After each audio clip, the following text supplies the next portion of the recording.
आपके जीवन में क्वालिटी आती। पहला है सोपान संस्कार, आध्यात्म के शिखर तक, मुक्त जीवन तक, अपने साहिब के घर तक पहुंच जाने की अंतिम पराकाष्ठा तक सीरियल क्या है? संस्कार। इसको भूलना नहीं, ये बहुत महामंत्र के रूप में बता रहा हूं। पहला सोपान, पहली सीढ़ी आपकी होगी संस्कार, दूसरी सीढ़ी होगी भक्ति। संस्कार, भक्ति, उपासना और फिर ज्ञान, और ज्ञान से मोक्ष होता है, ज्ञान से मोक्ष होता है। और इसी में ही आपके मल, विक्षेप, आवरण, सारे जो दोष हैं, जो बाधाएं हैं, इसमें हट जाएंगी, इसमें सब रास्ते से अलग हो जाएंगे। जैसे कहीं माताएं ज्यादा समझ सकती हैं, किसी चूल्हे में आपने भोजन बनाया है लकड़ी के, वहां पर बहुत देर तक यदि आग जलते हुए धीरे धीरे शांत होती, ऊपर से राख लग जाती, राख ढक लेती है अंगारों को, तो ऐसा प्रतीत होता है कि इसमें तो आग नहीं, अब तो राख है। लेकिन जब हम राख को हटाते हैं तो दबते हुए अंगारे दिखाई देते हैं, ऊष्मा बढ़ जाती है। इसी प्रकार से मल, विक्षेप, आवरण रूपी राख से, आवरणों से हमारी आत्मा को आवृत कर लिया है, ढक लिया है। जब इन आवरणों को हटाते राख को, तो निश्चित ही आत्मा की अनुभूति प्रत्यक्ष दीदार होता है। तो इनको हटाने के लिए मैं उपाय बता रहा हूं। मल, विक्षेप, आवरण, इन दोषों को हटाना है। मल माने चित्त की मलिन दशा। मलिन दशा वाला व्यक्ति सत्संग अच्छा नहीं लगेगा। आप लोग भाग्यशाली हैं, आप लोग संस्कारी हैं, आप लोगों का कुछ पुण्य पारली है, तभी आप यहाँ बैठे। और जिनकी जितना ज्यादा पुण्य संस्कार हो, उतनी ध्यान से आप सत्संग का लाभ लें। इसमें अति संयोक्ति नहीं, 100% सत्य कर्माने। जो ज्यादा संस्कारी है वो ज्यादा लगन से सुनता है। ये तो पर्सनल एक छोटा घरेलू कार्यक्रम है। जब हजारों की भीड़ रहती है तो मैं समझ जाता हूँ कौन व्यक्ति कितना संस्कारी, कितनी लगन से सुन रहा है। जो ज्यादा संस्कारी होता है, बिल्कुल एकलव्य बनकर, वो धर्मदास बनकर, इंद्रमती बनकर, बिल्कुल एक एक शब्द को आत्मसात करता है, जो ज्यादा संस्कारी होता है। और जो मध्यम संस्कारी है वो मध्यम लाभ लेता है, और जो कम संस्कारी है वो कम लाभ ले पाता है।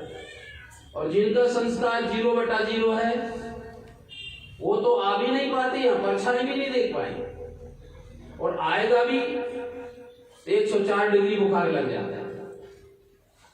या तो सो जाएगा, या दूसरे को डिस्टर्ब करेगा, या चला जाएगा बस, या भोजन में शामिल हो जाएगा। ये हकीकत है।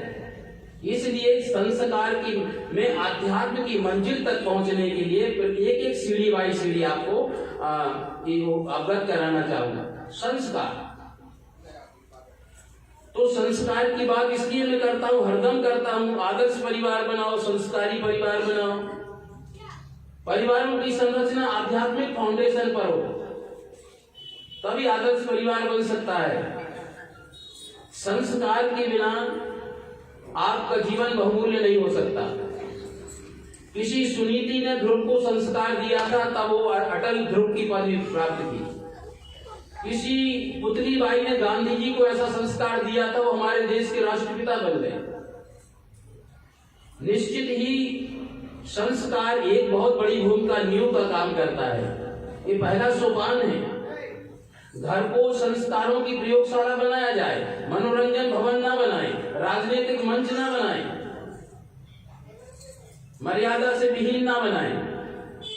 तो संस्कार, मैं आपको प्रत्यक्ष बात कह रहा हूं। जो भी मानव जो नाना प्रकार के कीमती रत्न धारण करते हैं, सोना, चांदी, हीरे, मोती, जवाहरात, पन्ना, लाल, ये जमीन से ऐसे ही ऐसे नहीं निकलते। माताएं जितना गहना पहनती, क्या धरती से ऐसे ही निकले थे क्या? ये यथार्थ कहता हूं, ऐसा नहीं निकले। ये मिश्रित धातुओं में हम लोग जाते, पन्ना में हीरा निकलता है, उसमें भी मिश्रित रहता है, उसमें भी सोना, लोहे में भी मिश्रित धातुएं रहती हैं। बेलाडीला से लोहा का पत्थर आता है भिलाई में, उसको रिफाइंड किया जाता है। एल्युमिनियम बाल को कारखाना में भी भगत लोग अपने ले जाते दिखाने के लिए, गुरुजी देखो ये पत्थर आ रहा है, इसका एल्युमिनियम कैसे बनता है, ये लोहा का पत्थर आ रहा है, कैसे लोहा बनता है, स्टेनलेस स्टील। तो इसमें सोना चांदी आदि में सब मिश्रित धातुएं होती हैं।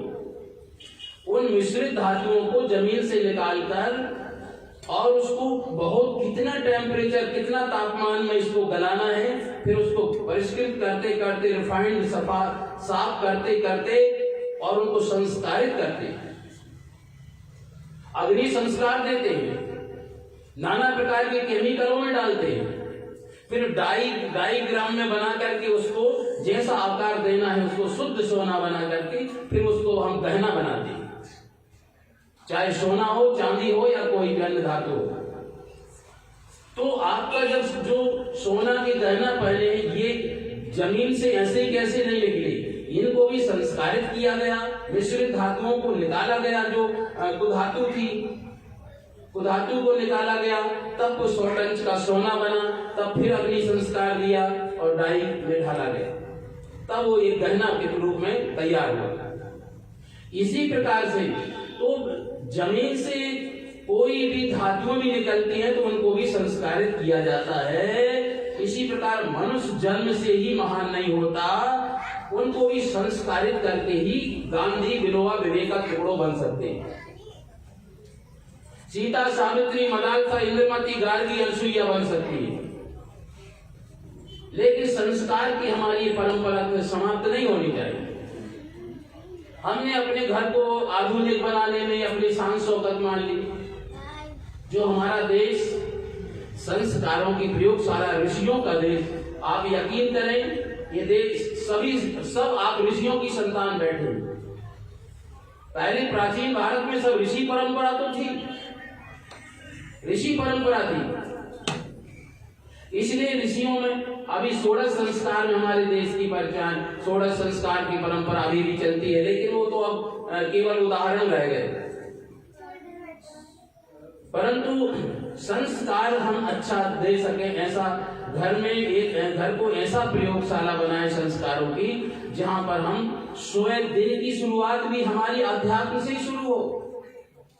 उठे तब भी भजन गुनगुनाते ही उठे, अपने इष्ट को, सदगुरु को प्रणाम बंदगी करें, कुल्ला करके अच्छा अपने शरीर को स्वस्थ रखने के लिए कुनकुना गर्म पानी ऋतु के अनुसार पिए, काम भी करते चले, प्रभाती भी बोले, भजन भी बोले, तो वही भी आपका एक्सरसाइज हो गया, वो आपको। और इसके बाद में भ्रमण करके या कोई अवश्य कार्य करके फिर स्नान ध्यान करके योगासन करें, एक्सरसाइज करें। यदि आप गरिष्ठ भोजन लेते हैं तो निश्चित एक्सरसाइज करना पड़ेगा, या 2-3 किलोमीटर आपको वॉकिंग करना, परिश्रम करना पड़ेगा। अगर आप आयल ज्यादा लेते हैं और बहुत ही गरिष्ठ भोजन करते हैं और यदि आप परिश्रम नहीं करेंगे तो निश्चित बीमार पड़ेंगे। आपको लगेगा नहीं कि हम क्या, लेकिन डॉक्टरों से पूछ लो, आपकी खून दौड़ने वाली नलियां धीरे धीरे सक्रिय होंगी, उसमें वसा जमेगा, कोलेस्ट्रॉल जमेगा और फिर कहीं रक्तचाप बनेगा, तो ये कहीं न्यूरोलॉजी के यहाँ जाओगे, कहीं फलानी जगह जाओगे, ये समस्या हो, फिर कहीं धीरे धीरे हार्ट अटैक बनेगा, कहीं लकवा बनेगा। तो अक्सर हम अपने जीवन की पद्धति शैली भूल गए, केवल हम भौतिकवादी दुनिया के दीवाने बन गए। तो शरीर सब कुछ नहीं है, शरीर खलु धर्म काया खलु धर्म साधनम, शरीर हमारा साधन है। अगर इस घर में रहना होगा तो रंग रोगन करना पड़ेगा, बात करेक्ट है ना, झाड़ू लगाना पड़ेगा, पोछा लगाना पड़ेगा, आपको रहना है तो इसकी देखभाल। धर्म रक्षति रक्षता, हम धर्म की रक्षा करेंगे, धर्म हमारी रक्षा करेगा। हम मकान की रक्षा करेंगे, मकान हमारी रक्षा करेगा। हम शरीर की रक्षा करेंगे, शरीर हमारी रक्षा करेगा। इसलिए मकान में रहना है तो रंग रोगन करना होगा, सफाई करनी होगी। इसी प्रकार से शरीर में रहना है, और शरीर में इसलिए रहना है कि आपको जीवन का उद्देश्य पूरा करना है, नहीं तो रहने का कोई मतलब नहीं है। शरीर इसलिए प्रशंसा गाई है हमारे महापुरुषों ने बड़े भाग मानुष तन पावा सुर दुर्लभ सदग्रंथन लावा।